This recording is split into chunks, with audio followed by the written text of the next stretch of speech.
Jillian Micheals is 100% correct, and they're gaslighting her. He effectively now has some random person deciding what is appropriate for the Smithsonian to teach in terms of American history. So we're now literally reviewing parts of American history and parts of American culture to make sure it comports with dear leader. Have you looked at some of the things that are being reviewed? Yeah, slavery was a bad thing that was to talk about. Okay, like he's not whitewashing slavery. So he's not. He's not. No, okay. he's not.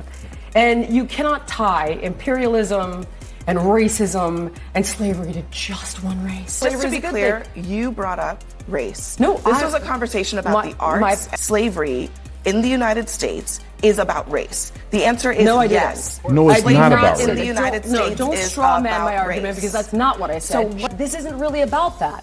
When you make every single exhibit about white imperialism when it isn't relevant at all, that is a problem. She's saying that there's things in the Smithsonian that are depicting history in a disingenuous and even some cases fraudulent way. Slavery had nothing to do with race. It was available cheap labor. That's why you see Africans owning Africans, selling them all across the world. Majority of the slaves were in South America. I've seen lower numbers than 2% of white people in America own slaves. So the majority didn't even own a single slave. Africans enslaved blacks. Africans then sold blacks. They put them on the ships. They assisted in getting black people from the continent. And when they got to America, it wasn't about race. It just so happened to be that the blacks in Africa were cheap labor. They tried to enslave Native Americans when they first got here, but the Native Americans had a common language.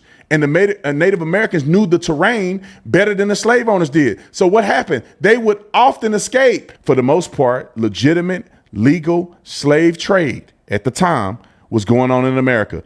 And the crazy thing is that if you talk about that it's a race thing, then you have to argue that black people are racist against black people because hundreds of black people own slaves. What are we talking about?